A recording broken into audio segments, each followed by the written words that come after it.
So hello dear students and friends, आज के इस वीडियो में बात करने वाले हैं BPSC agriculture department various post recruitment 2024 के बारे में।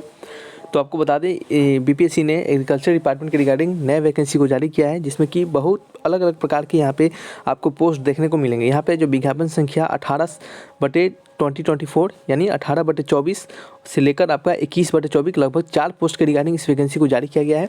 तो इस सब चीज़ों के बारे में हम आगे डिटेल डिस्कशन करेंगे। इस वीडियोज़ में यह भी बताएंगे कि आपकी एज लिमिट क्या होंगे इन सभी पार्टिकुलर पोस्ट के लिए, एजुकेशन क्वालिफिकेशन क्या मांगे जाएंगे, सिलेबस क्या रहने वाला है, सैलरी कितनी मिलेगी, काम क्या करना होगा, सिलेक्शन कैसे होगा, तमाम जानकारी को देने का प्रयास करेंगे। तो वीडियोज़ पे बने रहिएगा और कंप्लीट वीडियोज़ को वॉच कीजिएगा। यदि कोई भी डाउट हो तो आप हमसे कमेंट बॉक्स में लिखकर पूछ सकते हैं। चलिए बढ़ते हैं वीडियोज़ में और जानते हैं इसके बारे में कंप्लीट इन्फॉर्मेशन को। और स्टूडेंट्स, आप सभी दोस्तों भाइयों से यह भी अपील रहेगा कि वीडियोज़ अच्छा लगे, इन्फॉर्मेटिव लगे तो वीडियोज़ को लाइक एंड सब्सक्राइब जरूर कीजिएगा, दोस्तों में भी शेयर कीजिएगा। आप सभी लोग देख रहे होंगे, ये आपका ऑफिशियल नोटिफिकेशन है जो कि जारी किया गया है बीपीएससी के द्वारा। आपका ये बीपीएससी का ऑफिशियल साइट पे भी आपको यहाँ पे देखने को मिल जाएगा। ये नोटिफिकेशन जारी किया गया है बिहार एग्रीकल्चर सर्विस के रिगार्डिंग। यहाँ पे अगर पोस्ट को देखेंगे तो आपको यहाँ पे 4 प्रकार के पोस्ट देखने को मिलेंगे। सबसे पहले यह समझिए, फिर आपको बताएंगे कि आपके यहाँ पे कब से कब फॉर्म को भरा जाएगा, इसके रिगार्डिंग एज लिमिट और एजुकेशन क्वालिफिकेशन क्या रखे गए हैं। ये आपका फॉर्म है जिसमें कि आपको 4 प्रकार के पोस्ट और विज्ञापन यहाँ पे देखने को मिलेगा। ठीक है, इसमें अगर पोस्ट को देखेंगे तो पहला पोस्ट यह है, दूसरा पोस्ट है, तीसरा पोस्ट है, चौथा पोस्ट है, जो कि हम आपको आगे सभी कुछ बताएंगे। कैटेगरी वाइज वैकेंसी को आप यहाँ से चेक कर सकते हैं और जो भी आपके PWD के रिगार्डिंग वैकेंसी है उसको भी आप यहाँ से चेक कर सकते हैं। ठीक है, आगे बढ़ते हैं और बात करते हैं यहाँ पे सबसे पहले हम कि आपका ये जो फॉर्म है वो कब से कब तक भरा जाएगा और इस पर्टिकुलर फॉर्म्स के रिगार्डिंग आपको फ़ी कितना पे करना पड़ेगा। यहाँ पे फॉर्म भरने का जो डेट है वो 15 से लेकर 28/1/2024 तक रखा गया है। यहाँ पे आपको जो फ़ी लगेंगे वो प्रत्येक आपके फॉर्म यानी प्रत्येक पोस्ट के रिगार्डिंग आपको 200 रुपये का फीस आपको पेड करना पड़ेगा। और साथ ही साथ यह आपको जो पर्टिकुलर जो फीस रखा गया है यहाँ पे वो भी पेड आपको करना पड़ेगा, जो कि यहाँ से आप देख सकते हैं। जैसे कि जनरल और OBC के लिए 750 रुपये का फीस और अनुसूचित जाति और अनुसूचित जनजाति यानी ST SC और अदर सभी कैंडिडेट के लिए आपको 200 रुपये का फीस देना पड़ेगा। ठीक है, और कोई स्टूडेंट्स अगर अदर स्टेट से बिलोंग करते हैं तो उनको भी 700 रुपया फीस देना पड़ेगा। ठीक है, आगे बढ़ते हैं, यहाँ पे बात करते हैं यहाँ पे पोस्ट के रिगार्डिंग। इस पोस्ट के रिगार्डिंग आपका जो एज लिमिट है वो कितना मांगा गया है उसे समझ लीजिएगा। आपका यहाँ पे जो एज लिमिट मांगा गया है स्टूडेंट्स, वो आपका मिनिमम एज लिमिट आपका 21 ईयर का रखा गया है। और ये जो एज लिमिट है आपका 1/8/2023 से काउंट किया जाएगा यदि आपका एज 1/8/2023 तक मिनिमम 21 ईयर हो रहा है। और यदि मैक्सिमम आपका जनरल कैंडिडेट के लिए आपका 37 ईयर का हो रहा है, या फिर OBC कैंडिडेट के लिए और जो BC कैंडिडेट होते हैं उनके लिए, पुरुष एवं महिला के लिए 40 वर्ष का हो रहा है, तो आप इस फॉर्म को भरने के लिए एलिजिबल हो जाते हैं। 40 वर्ष से ज़्यादा नहीं होना चाहिए। अदर कैंडिडेट के लिए जो कि OBC और ST SC होंगे, ST SC नहीं, OBC और EWS वाले कैंडिडेट के लिए और महिला के लिए यानी अनरिजर्व महिला के लिए, उनके लिए मैक्सिमम एज लिमिट 40 का रखा गया है। और आपके जनरल के लिए मैक्सिमम एज लिमिट 37 ईयर का रखा गया है। और जो अनुसूचित जाति और जनजाति यानी ST SC फीमेल और मेल दोनों होंगे उनके लिए 42 ईयर का मैक्सिमम एज लिमिट रखा गया है और मिनिमम एज लिमिट 21 ईयर सभी के लिए रखा गया है। ठीक है, तो ये आपका एज लिमिट है जो कि आपको समझ में आ गया होगा और यह एज आपका 1/8/2023 से काउंट किया जाएगा। ठीक है, चलिए आगे बढ़ते हैं। यहाँ पे हम बात कर लेते हैं यहाँ पे अब आपके जो पोस्ट हैं उनके एजुकेशन क्वालिफिकेशन के बारे में।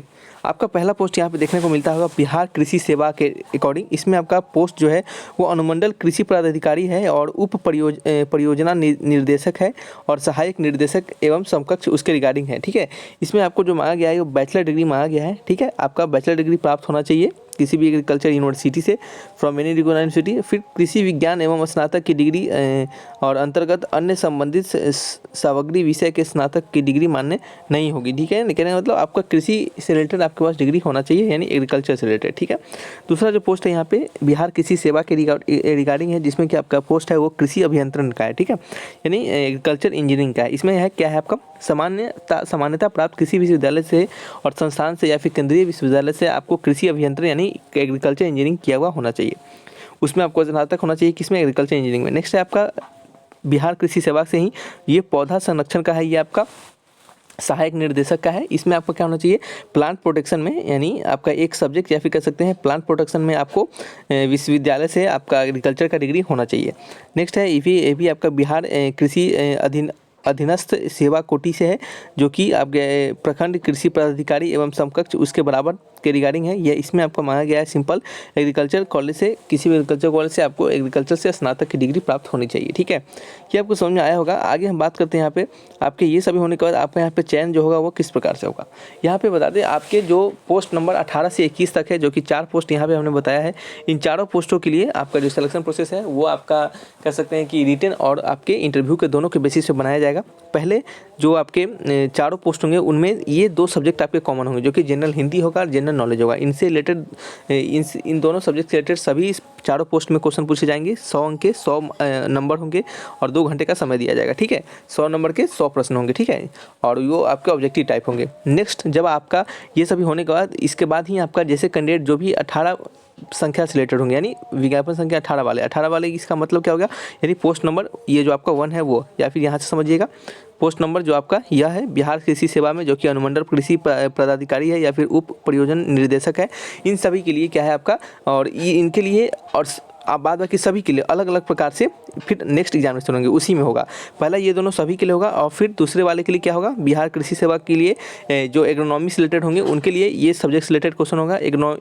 जो बिहार एग्रीकल्चर सर्विस में है उनका एग्रोनॉमी से रिलेटेड क्वेश्चन होगा। इसमें 2 प्रश्न पत्र पूछे जाएंगे। ठीक है, 200 मार्क्स के होंगे और 100 अंक के होंगे 2 घंटे के। ठीक है, फिर जो कैंडिडेट एग्रीकल्चर बिहार एग्रीकल्चर वाले पोस्ट के लिए भरे होंगे उनको फिर ये 4था नंबर से रिलेटेड क्वेश्चन पूछा जाएगा। और ये जो कैंडिडेट पौधा संरक्षण से भरेंगे उनको वो दोनों पेपर हिंदी और जनरल नॉलेज का पेपर देने के बाद ये पेपर देना होगा।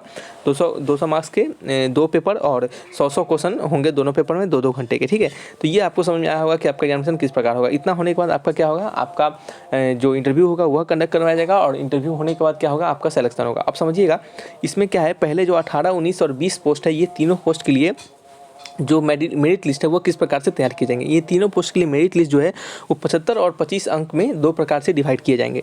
सबसे पहले 75 अंक किस चीज़ के लिए होंगे, ये 75 अंक आपके वह अंक होंगे जो आपने कह सकते हैं कि रिटन में और आपके इंटरव्यू दोनों को मिलाकर आपने उसे ऑब्टेन किया हो। ठीक है, उस रिटन और इंटरव्यू को मिलाकर जितने मार्क्स होंगे उनका 75% आपका क्या किया जाएगा, मेरिट में लिया जाएगा।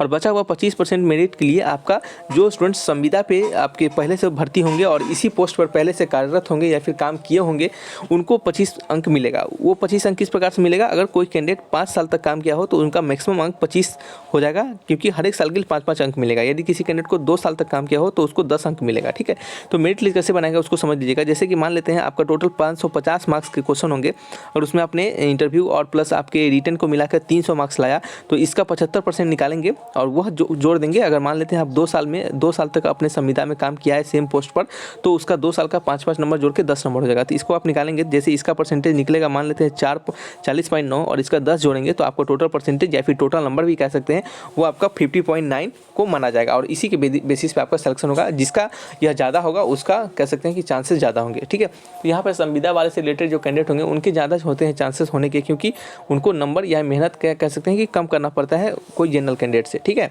तो ये सिर्फ पहले 3 पोस्ट के लिए, यानी चौथा पोस्ट जो है आपका जो विज्ञापन संख्या 21/2024 है, इसके लिए क्या है आपका सिर्फ इंटरव्यू और आपके रिटन के बेसिस पे ही आपके 100% आपका मेरिट उसी से बनाया जाएगा। सिर्फ रिटन प्लस इंटरव्यू के मार्क्स के बेसिस पे ही सिर्फ आपका मेरिट 100% बनेगा। ठीक है, तो पहले 4 पोस्ट के लिए अलग होंगे और नेक्स्ट पोस्ट के लिए अलग होंगे। ये आपको अच्छे से समझ में आ गया होगा। ठीक है, अब हम बात करते हैं आगे नेक्स्ट आपके यहाँ पे सैलरी स्ट्रक्चर के बारे में बात करेंगे। तो पहला जो पोस्ट है उसके लिए और दूसरा पोस्ट और तीसरा पोस्ट, ये 18, 19, 20 जो पोस्ट है इसके लिए लेवल 9 का सैलरी मिलेगा, जो कि आपको स्टार्टिंग का इनहैंड सैलरी 80+ रहने वाला है। ठीक है, 80K प्लस। ठीक है, और बचे हुए लेवल 7 का सैलरी होगा। इनके लिए क्या होगा, 60K प्लस आपका सैलरी स्टार्टिंग में रहने वाला है, क्योंकि लेवल 7 का सैलरी अगर आप ऑफिशियल साइट पे जाकर देखेंगे या फिर बिहार सरकार के साइट पे देखेंगे या फिर सर्च करके देखेंगे तो वहाँ पे आपको इसका जो लेवल होता है यानी बेसिक पे जो होता है वो आपको लगभग आपके 40 या फिर 50 के करीब आपको दिखने को मिलेगा और उस 50 में आपका अदर प्रकार के अलाउंसेस जोड़कर आपका 60-70K आपका बन जाता है। ठीक है, तो ये क्या है इसके रिगार्डिंग सैलरी स्ट्रक्चर है और इसमें काम क्या करना पड़ता है। जो भी पदाधिकारी होते हैं,